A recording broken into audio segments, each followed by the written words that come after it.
Good morning, good afternoon, good evening, hello, hi, नमस्ते। मैं आपकी सुनीता मैम फंडी ट्यूटर में आपका फिर से स्वागत करती है। कैसे हैं बच्चे आप लोग? कक्षा 5 में आकर के अच्छा लग रहा है ना?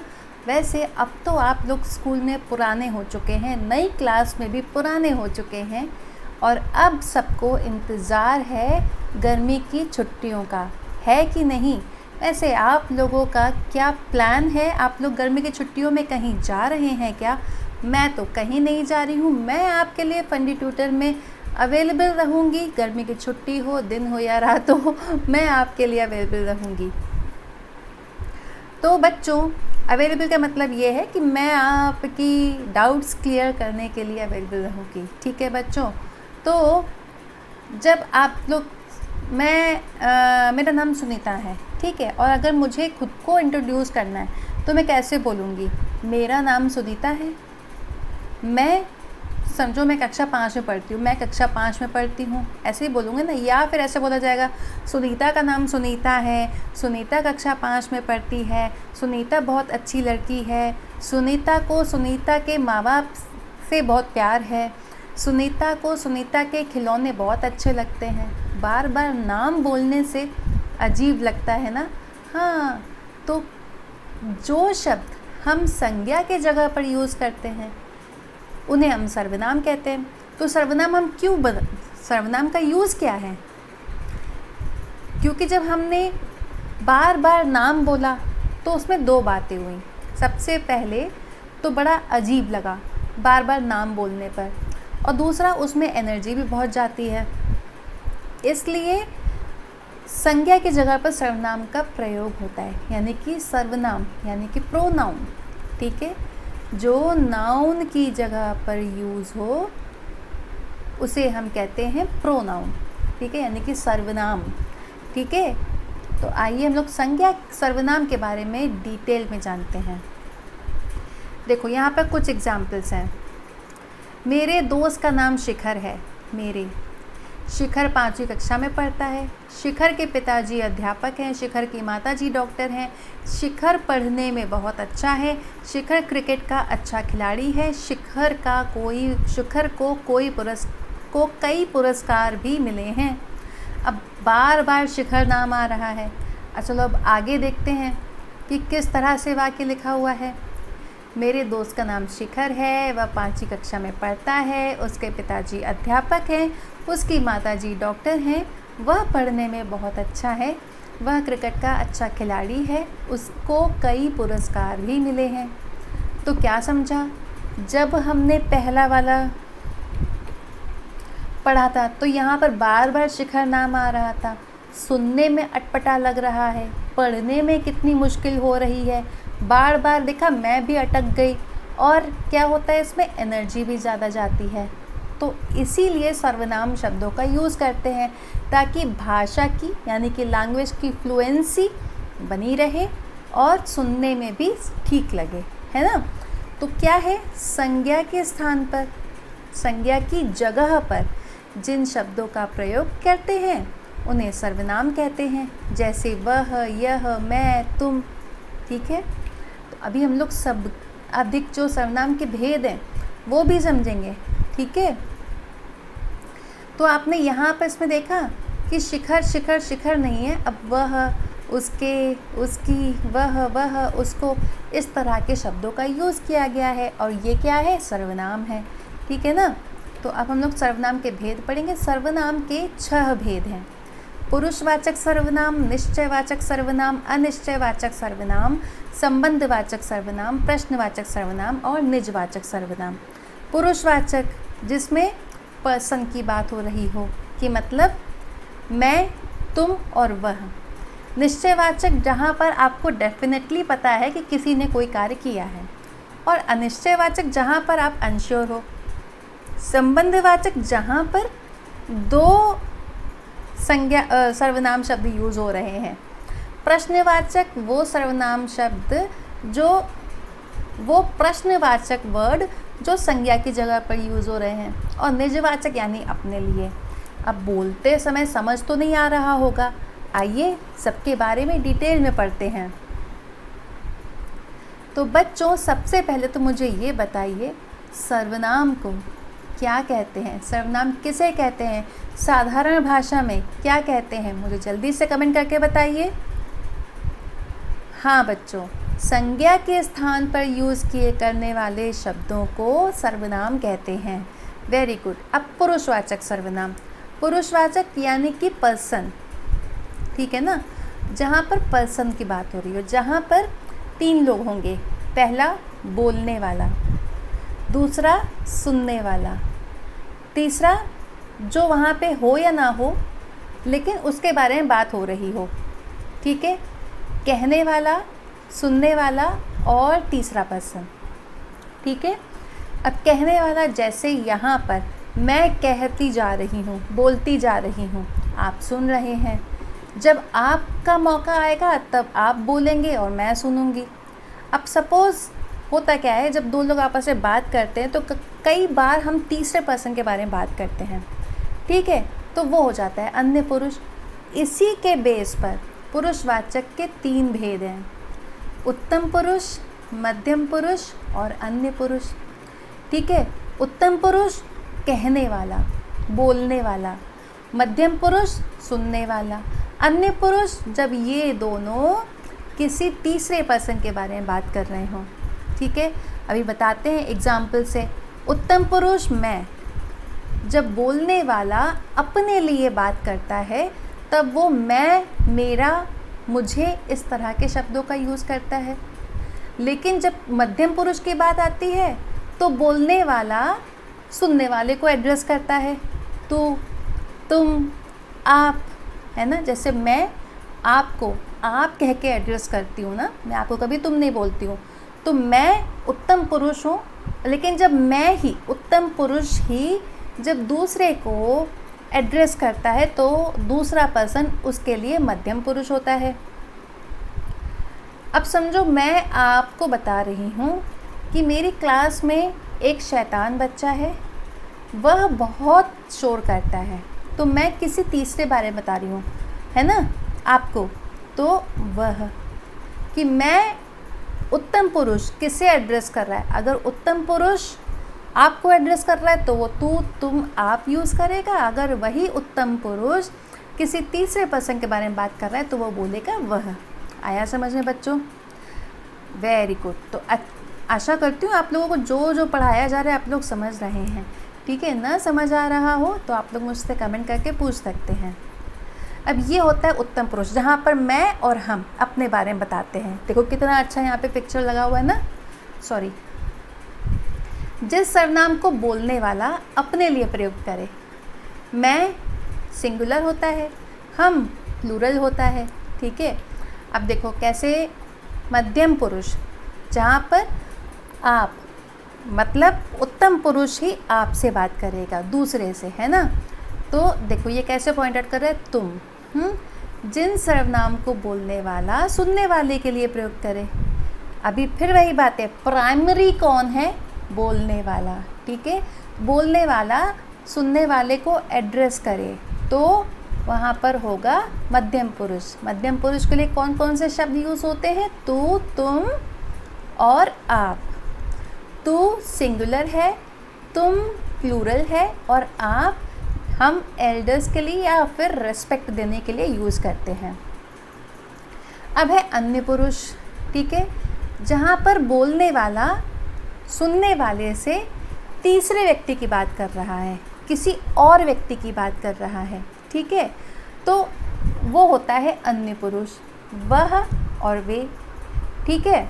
वह और वे, जैसे मैंने आपको अभी एग्जाम्पल दिया, वह बच्चा बहुत शोर करता है, या कभी कभी ऐसे बोलते वे बहुत शोर करते हैं, जब बहुत सारे बच्चे होते हैं तो वो हो जाता है अन्य पुरुष। अब मेरा आपसे प्रश्न है, पुरुषवाचक सर्वनाम के कितने उपभेद हैं? कमेंट करके बताइए।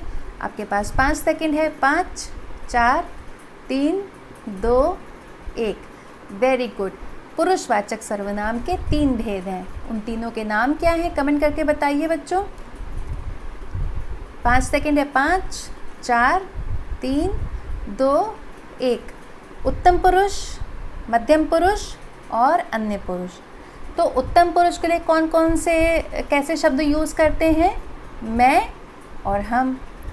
मध्यम पुरुष के लिए कैसे शब्द यूज़ करते हैं? तू, तुम और आप। और अन्य पुरुष के लिए कैसे शब्द यूज़ करते हैं? वह, वे। ठीक है, अब आता है निश्चयवाचक सर्वनाम। ठीक है, निश्चयवाचक जहाँ पर आपको डेफिनेट पता है कि क्रिया किसने की है।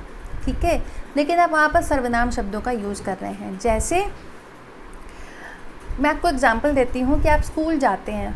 ठीक है, तो स्कूल में आप बहुत सुंदर सा लंच बॉक्स लेके गए, आपने लंच किया, आपने रख दिया टेबल के अंदर और आपका लंच गायब हो गया, आपका लंच बॉक्स गायब हो गया। लेकिन आपको अपने लंच बॉक्स की पूरी पहचान है। फिर नेक्स्ट डे आप आए, आपने देखा दूसरे बच्चे ने वो वाला लंच बॉक्स लिया हुआ है। आप अपने टीचर के पास जाके बोलेंगे, मैम उसने मेरा लंच बॉक्स ले लिया है। बोलेंगे ना, उसने, वह लड़का है जिसने मेरा लंच बॉक्स लिया है। तो आपको पक्का पता है, यू नो दैट, है ना, आपको डेफिनेटली पता है। तो वहाँ पर होता है निश्चयवाचक सर्वनाम। ठीक है, जैसे एग्जाम्पल देखो, यह मेरी पुस्तक है, वह मेरा घर है। तो यहाँ पे आप डेफिनेटली बता रहे हो ना कि ये मेरा ही है, ये मेरी पुस्तक ही है ना। तो वो निश्चयवाचक सर्वनाम होगा। अब अनिश्चयवाचक, जहाँ पर आपको कंफर्म नहीं पता है। सेम एग्जाम्पल लेते हैं, जैसे कि आपका लंच बॉक्स, आपने लंच किया, टेबल के नीचे रख दिया। फिर जब आप आए, आपको लंच बॉक्स नहीं मिला, आप गए, आपको नहीं पता किसने लिया है। आप अपने टीचर के पास गए, आपने कहा, मैम किसी ने मेरा लंच बॉक्स ले लिया है। आपकी मैम कहेंगी, ठीक से देखो। तो आप कहेंगे, मैम किसी ने लिया है लेकिन वहाँ पर नहीं है, इसीलिए मैं बता रहा हूँ कि वहाँ पर लंच बॉक्स नहीं है। मतलब ये कि क्रिया तो हुई है, लेकिन वो क्रिया किसने की है आपको नहीं पता। किसी ने तो आपका लंच बॉक्स लिया है, ये बात पक्की है, लेकिन किसने लिया है आप नहीं जानते। जहाँ पर आप अनश्योर हों, वहाँ पर अनिश्चयवाचक सर्वनाम आता है। ठीक है, जैसे वे सर्वनाम जो किसी वस्तु का निश्चय पूर्वक ज्ञान न कराएं, उन्हें अनिश्चयवाचक सर्वनाम कहते हैं। कोई गा रहा है, कभी ऐसा हुआ है आप सुबह सुबह अर्ली मॉर्निंग उठते हैं और आपको कितनी मधुर आवाज़ सुनाई देती है, तो आप अपने आप से बोलते हैं, कोई बड़ा सुंदर गाना गा रहा है, कोई बहुत कर्णप्रिय गाना गा रहा है ना। अब देखो, उसे कुछ हो गया है।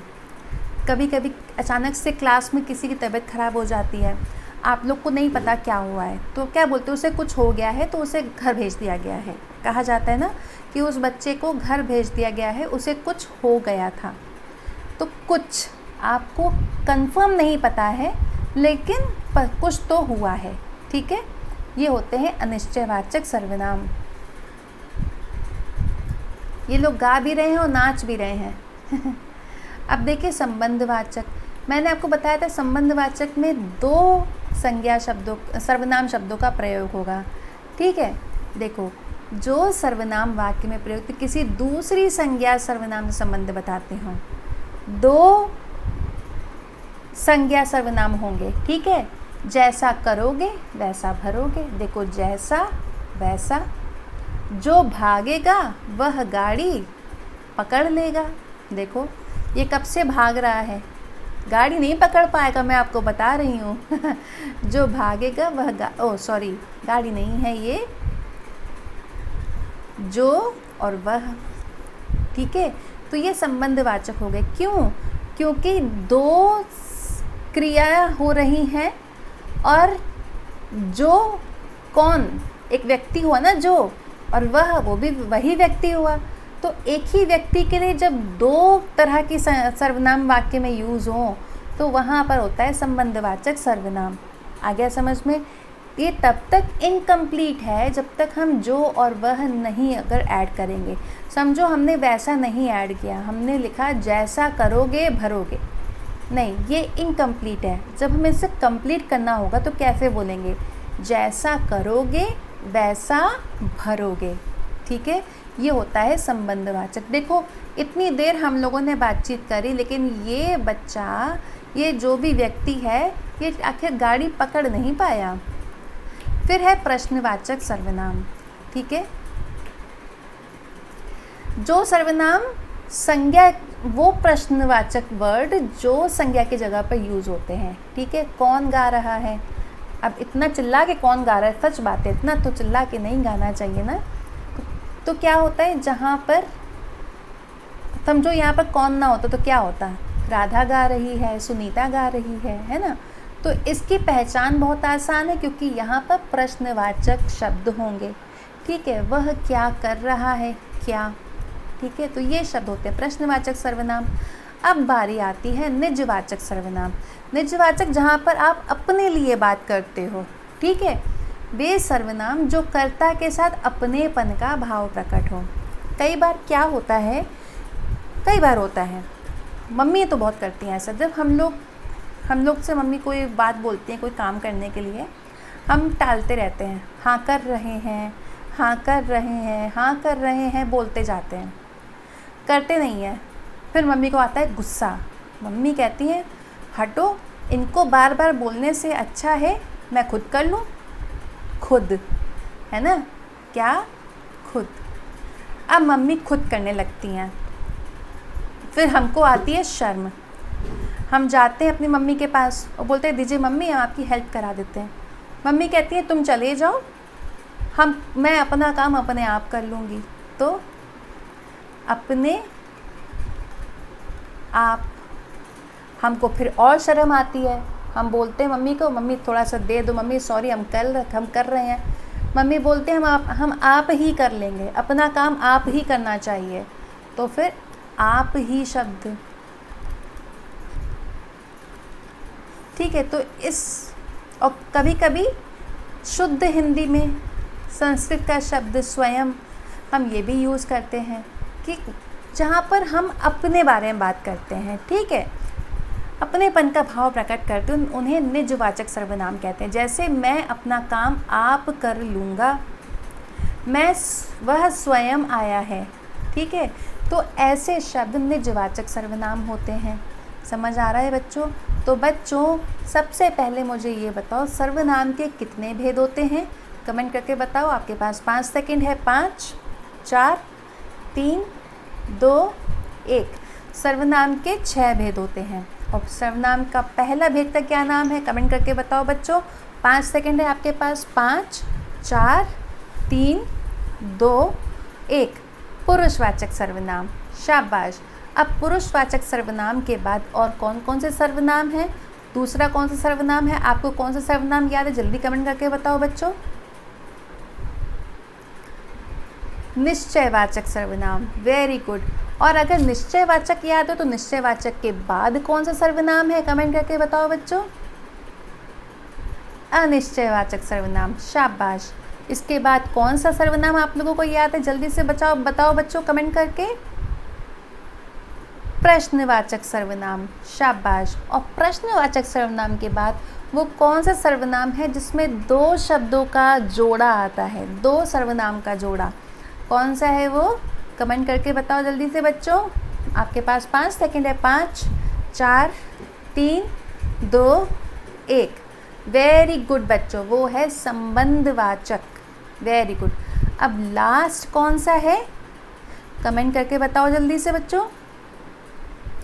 लास्ट है निजवाचक, जिसमें हम अपने बारे में ही अपनेपन का भाव जो होता है ना, अपनेपन का भाव होता है और अपने बारे में बात करते हैं।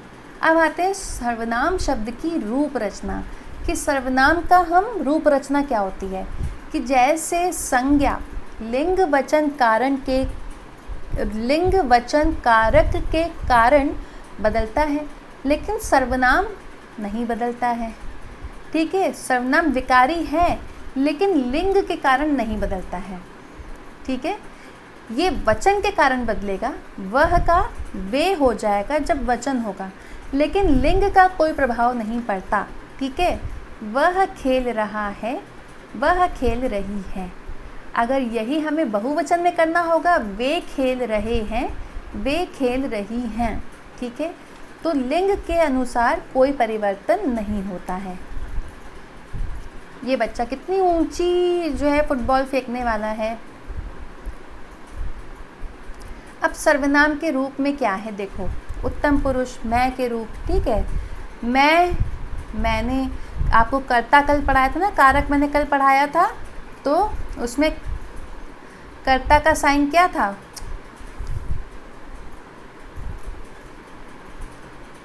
ओहो क्या लिख रही हूँ, ने, तो मैं से मैंने हो गया, हम से हमने हो गया। कर्म का क्या विभक्ति चिन्ह था, को, तो मुझको और मुझे हो गया, हमको और हमें हो गया। करण का विभक्ति चिन्ह है से, मुझसे हमसे। संप्रदान का है के लिए, तो यहाँ हो गया मेरे लिए हमारे लिए। अपादान मुझसे हमसे। अपादान का विभक्ति चिन्ह क्या है, मेरा तो पेन ही मुझे नहीं दिख रहा है, कहाँ गया मेरा पेन, ये रहा, से, ठीक है। मुझसे हमसे। संबंध का, संबंध में का की के या रा री रे, तो ये हो गया मेरा मेरे मेरी, हमारा हमारे हमारी। अधिकरण में और पर होता है विभक्ति चिन्ह, मुझ में मुझ पर, हम में हम पर। आया समझ में बच्चों। अब है तू, देखो तू होता है सिंगुलर, तुम नहीं होता है, ठीक है।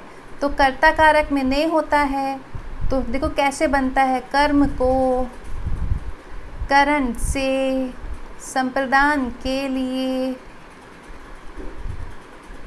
अपादान से, संबंध का की के या रा री रे। तो ये चीज़ देखने वाली है कि मैं के साथ में मैं, हम और तू और तुम, इन सब में रा री रे ही लगता है, ठीक है। अब चाहे संप्रदान कारक हो, क्योंकि यहाँ पर के है, के, लेकिन यहाँ पर क्योंकि तू है तो रे लगेगा, ठीक है। ऐसे ही मैं में भी था, मेरे, तुम्हारे लिए, हमारे लिए, ठीक है। बाकी सब में का के की लगेगा, ठीक है। अब अन्य पुरुष में देखिए, कर्ता वह का रूप बदल जाता है उस, उसने, वे, उन्होंने, तो वह बदल जाता है, वह बदल के उस, वे बदल के उन, यह बदल के इस, और ये बदल के इन, ठीक है। और उसके बाद उनमें कारक जोड़े जाते हैं। जैसे कर्ता कारक में वह, उसने, वे, उन्होंने, कर्म उसको, उनको, करण उससे, उनसे, संप्रदान उसके लिए, उनके लिए, अपादान उससे, उनसे, संबंध उसका, देखा आपने का लग गया ना यहाँ पर, उसका, उसके, उस, उनका, उनके, उनकी, ठीक है। ये उसका इधर आना चाहिए। अधिकरण उसमें, उस पर, उनमें, उन पर, ठीक है। आ रहा है ना बच्चों समझ में। ना समझ आ रहा हो तो आप मुझसे कमेंट करके पूछ सकते हैं। जैसे कि मैंने आपको बताया, यह देखो, यह भी कैसे बदला, यह, इसने, इन्होंने, कर्म इसको, इनको, करण इससे, इनके, इनसे, संप्रदान इसके लिए, इनके लिए, अपादान इससे, इनसे, संबंध इसका, इसके, इसकी, इनका, इनके, इनकी, अधिकरण इसमें, इस पर, इनमें, इन पर। है ना आसान। बस हमको उसके लिए कारक तो लर्न करना ही पड़ेगा। अब जो के लिए देखो, जो, जिसने, जो, जिन्होंने। अब देखो जो, एक वचन में भी जो रहेगा, बहुवचन में भी जो रहेगा, ठीक है। अब अनिश्चयवाचक, कोई, किसी ने, किन्हीं ने, किसी को, किसी, किन्हीं को। इसी तरह से हम लोग बाकी कारक जोड़ सकते हैं, ठीक है बच्चों। ऐसा नहीं है कि हमको इसमें अगर एक लिखा है तो बाकी नहीं जोड़ सकते। किसी से, किसी ने, किसी को, किसी पर, है ना, लिख सकते हैं हम लोग। तो आज के लिए इतना ही। आशा करती हूँ जो भी आज आपको पढ़ाया गया होगा वो आपको समझ आया होगा, और अगर ना समझ आया हो तो आप मुझसे कमेंट करके पूछ सकते हैं। ठीक है बच्चों, आज के लिए इतना ही। मिलेंगे कल, तब तक के लिए आप लोग अपना ध्यान रखिएगा। ठीक है, बाय बाय बच्चों।